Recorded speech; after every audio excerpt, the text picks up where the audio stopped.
when you are trying to get to the next level, and you can see where you're trying to get to, there is a ceiling that you have to break through. This ceiling is made of glass.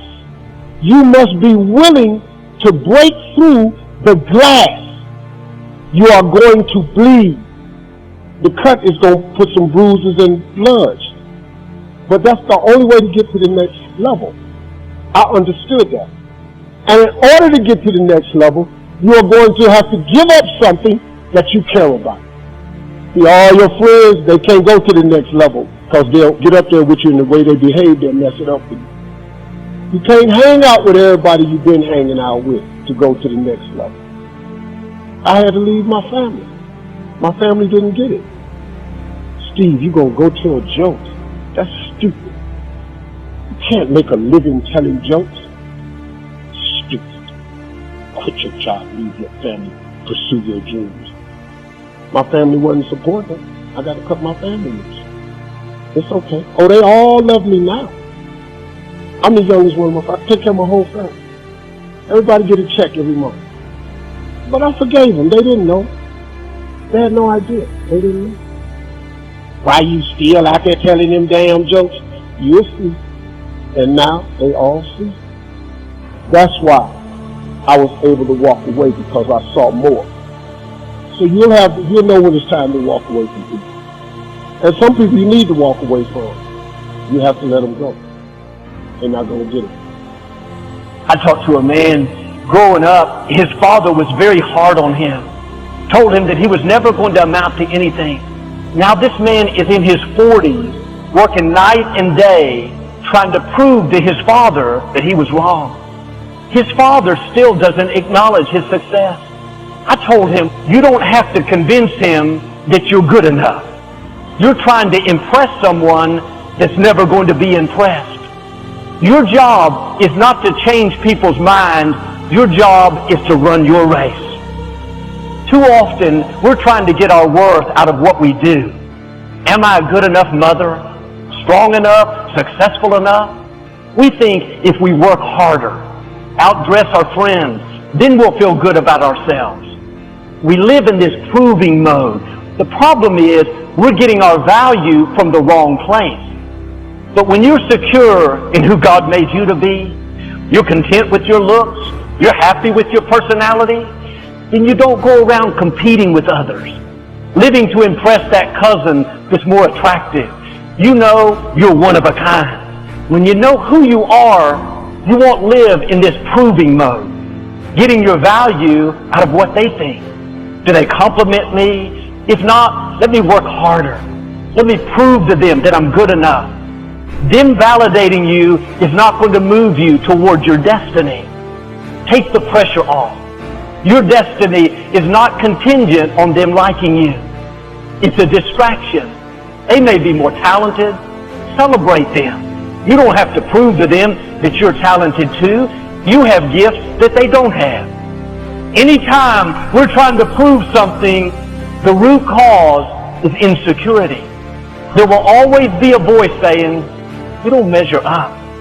You need to be stronger, wealthier, more talented.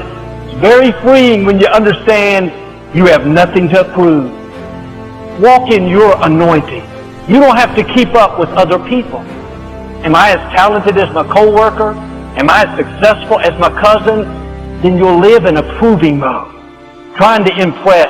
That's a never-ending cycle. You're not competing with them, you're competing with yourself. Be the best you that you can be. You can feel good about who you are right now. Who said you don't look good? Who said you needed to be taller, more creative? Don't believe those lies. Quit competing and run your race. You may impress people. They compliment you. Praise from people just feeds our ego.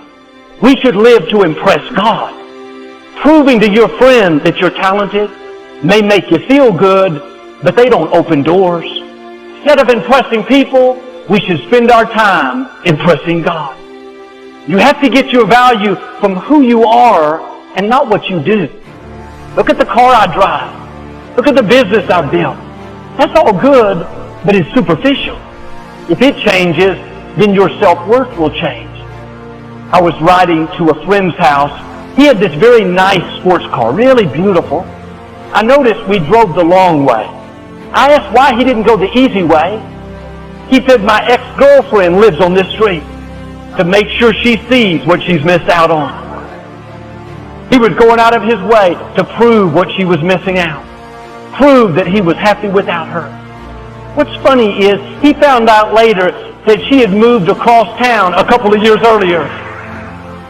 I wonder how many times we're trying to prove something and the person is not even paying attention. Competing with someone that doesn't even know we're competing.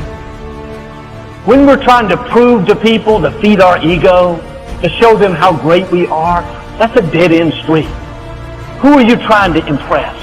How much energy are you spending trying to feel good enough, smart enough, worthy enough? Come out from under that pressure. You have nothing to prove. What people think about you doesn't determine your destiny. Your income may increase, but your value is not going to increase. Thinking that's going to give you more worth. Run your race. Stay focused on what you're called to do. Don't live for people's applause. Live for God's applause. And sure, you may have areas you need to improve in, but that doesn't change your value. When you understand, if God is pleased with you, it doesn't really matter what other people think about you. They may try to discredit you. Big deal. They didn't breathe life into you. They didn't call you, anoint you. Why are you spending time and energy trying to impress that neighbor? Prove to that coworker that you are talented. They don't control your destiny. They can't stop what God has purposed for your life. Get your eyes off of people, off of how you think you don't measure up. You are accepted. You are anointed. Now step into your destiny. And so as more people love you, more people hate you. They both grow up together. The bigger your life gets, everything comes up at the same pace. And the more people believe in you or like you or support you, the more people hate you because it creates an opportunity for envy. The only way to avoid it is to stay down. If you lay dead, even the animals won't bite you. Do you hear what I'm saying to you? The risk of being bitten is the cost of getting up. And you have to decide, are you so concerned about being bitten that you're willing to spend the rest of your life laying dead, or is there something pumping down inside of you that says, bite me or not, I'm getting up. I'm going to do all I can do, even if it risks you hating me. I'm going for it. Isn't it amazing how your life, when you finally pray and pray that you finally get the opportunity you've been waiting all your life to get, if you reach out to take it, there's a threat. You pray, Lord, I want this career opportunity. I want this door open. And oh God, if you could just give me this position, and it will be perfect and everything will be wonderful. But you didn't know that some in your family was going to go crazy when it did. You could mess up everything at the house. And so you're standing there like this. Anytime God answers your prayer, there are always opposing factors that make success not taste successful. This is very important. The people around you have everything in the world to do with the decisions you make, because they get in your ear. And if they are wrong, they don't die, you die. You got to make it happen, or it's not going to happen. You got to get up off your hind parts and bust a move, or nothing is going to happen in your life. See, you talk too much about your success. You need to shut it down. Your mouth is too big for where you're trying to go. But because you announce everything to everybody, you further jeopardize the opportunity that the Lord is affording you. Deciding to do the things that are necessary to bring about the changes that we want to bring in our lives or what we want to bring in society. Self-fulfillment.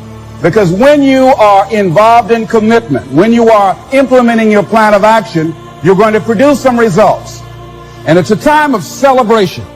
So what happens when you hit the level of self-fulfillment? First of all, what we want to know is that self-fulfillment is unending. So you need to begin to make a distinction in your life between happiness and fulfillment. Happiness is fleeting. It's short term. I'm not happy every day I live here oceanfront. If you were happy every single second of your life, the bliss of it wouldn't affect you like it does. We want the ebbs and flows of life. The downs in our life make the highs so much sweeter. We're so familiar with ourselves, we tend to take ourselves for granted. We tend to minimize the things we can accomplish, the goals we can reach, and for some equally strange reason, believe others can accomplish things in our field which we cannot. Living in guilt or grief or shame or unworthiness. I had someone tell me they lost a loved one the other day. And I said, how long have you been grieving? Oh, about a year. Really? Okay, well, suppose it was you that left and you were looking at the person you loved moping around for a year. What would you say to them after a year if you truly loved them? Get over it and have a happy life. I'm doing great. Live a happy life. That would be the greatest testament of love for each other.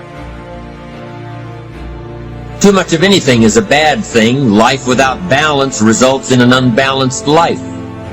Working hard, burning the midnight oil, doing it until is good.